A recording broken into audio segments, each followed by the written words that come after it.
So carrying on from the Newton's law, from when the first law is created where the goalkeeper actually kicks the ball downfield and the ball is going to travel in one direction, the second law comes in when the attacker or defender flicks the ball on to sending the ball into the same direction but adding a bit more power to it.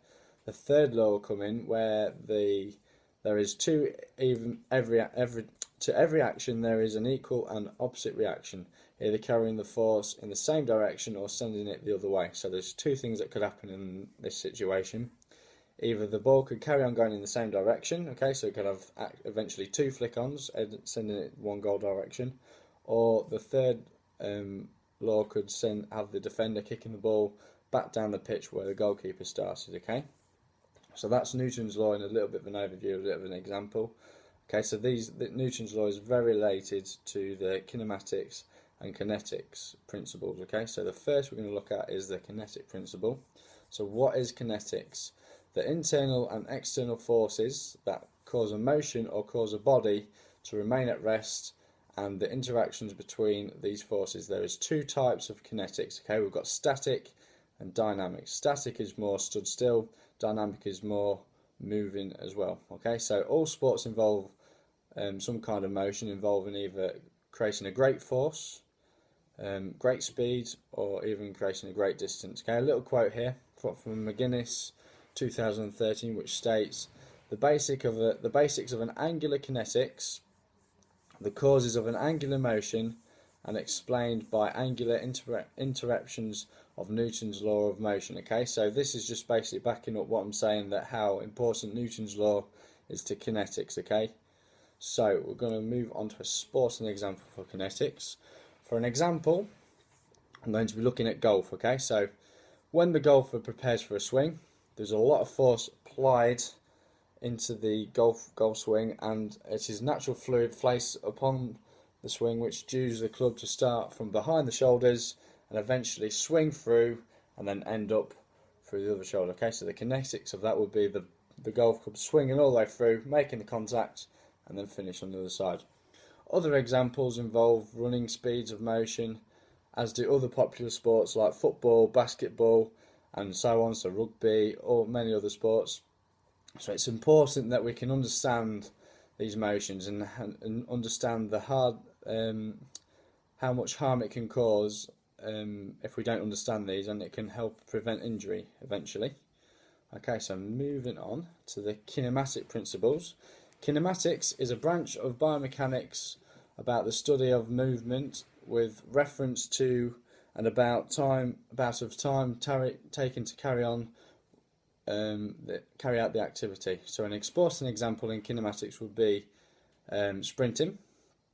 The use of kinematics allows sports coaches and specialists to look at the stride length, ground impact, and the general technique of the athlete. So kinematics help identify areas of improvement for the athlete, helps identify areas of weakness, and this using kinematics specific work can help for the coaches and all the other sports specialists to help improve that athlete's performance. This will be probably used more at an elite level rather than a basic level. So looking at a little example, okay, so from Lockett 2003 did a study looking at how toe sprinting can affect sprint performance. So the purpose of this study was to actually explore the effects of sled towing on acceleration speed in the kinematic fields of the sport athlete. The study then further found that extended periods of heavy loading sprint training may lead to lower speeds, higher muscular adaptations, which could then be determined in sprint performance. Okay, so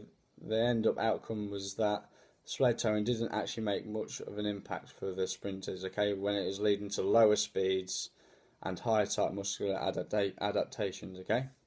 So moving on again, we're going to be looking at the fluid mechanics, okay. So there are many things to consider for fluid mechanics, such as angle of release, height of release, velocity. Also things to consider would be the weight, drag, thrust and lift of an object that will be moving through the air.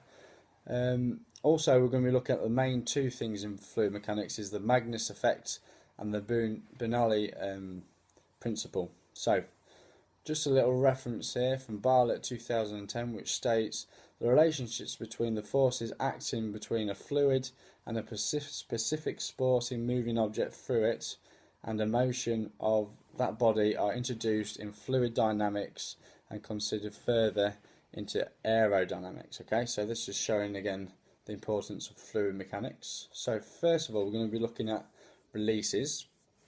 Okay, so things we need to consider is the height of release. The height of release will be dependent on the height of the athletes. For example, it might be a javelin thrower or shot put thrower. Might be if the athlete's a bit taller than other competitors, the height of release is going to be a lot higher than the low ones, which may give a bit of a disadvantage to them lower athletes. However, technique will become considered. Okay, so if the small athlete's got a better technique than the tall athlete, it's not going to be as much as a disadvantage. Okay, so height of release is very important in biomechanics. Angular release. So this is defined as the angle between the projectile's velocity vector and the horizontal at the instant release of takeoff. So this is where the object is released. Sports that require maximum horizontal distance would be, for example, long jump. Okay, so how far you can jump, to high jump, which requires more of a vertical. So long jump, you're trying to get as far as you can. High jump, you're trying to jump as high as you can vertically. Okay, so velocity of release is also needs to be considered, and this is recorded from the instance of the release and the flight of release into the leading distance. Okay, into the landing distance. Right, so moving on again. So we're looking at now the weight, drag, thrust and lift of an object. So the weight is dependent on the weight of the object which is put through the air. So it's how fast. So if it's a heavier object, so for example, if you throw a shot put through the air, the gravity is going to pull the weight down a lot quicker, rather than if we throw a football in the air, the football will come down a little bit slower. Okay, or any other lighter object than the shot putter. Okay, so other things we need to consider is the drag, so the controlling speed and the direction of the moving object. The thrust is what pulls the object forward. Okay, so for example, a shot putter, the thrust would be the actual athlete pushing the forward. So the thrust will be the arm of what's pushing the shot put forward, and also the lift of what projects the object vertically as well. So again, that will be the athlete's arm pushing the ball forward. Right. So now we're going to be looking at the Magnus effect. The Magnus effect is what acts upon a moving, spinning object. Okay, so for example, if the ball is moving clockwise, okay, what will happen is the force will actually bring that object down. If the ball is going into anti-clockwise direction, it's going to be forcing the object upwards. So I've done two sporting examples, again referring it to football. Okay, so a goal kick, the ball will be hitting an anti-clockwise direction, okay, because the ball is aiming to get high up to the pitch and aiming for longer distance, whereas a free kick, so a free kick specialist would be Cristiano Ronaldo, who's well known for getting a lot of topspin on the ball to getting the ball up and over the wall into the goal. So this would be a spinning clockwise direction force, so that will bring the force down rather than up. Okay, so now moving on to our final part is the Bernoulli principle. So Bernoulli's principle says that a rise or fall in pressure in a flowing fluid must always be accompanied by a decrease in speed. If an increase is placed in pressure, the speed of the fluid results in a decrease in pressure. So Bernoulli's principle is what's responsible for the shower curtain getting sucked inwards. Obviously, when you shower, when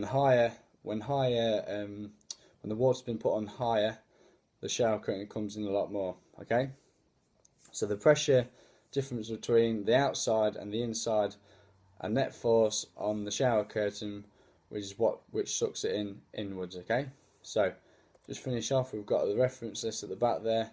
Thank you very much.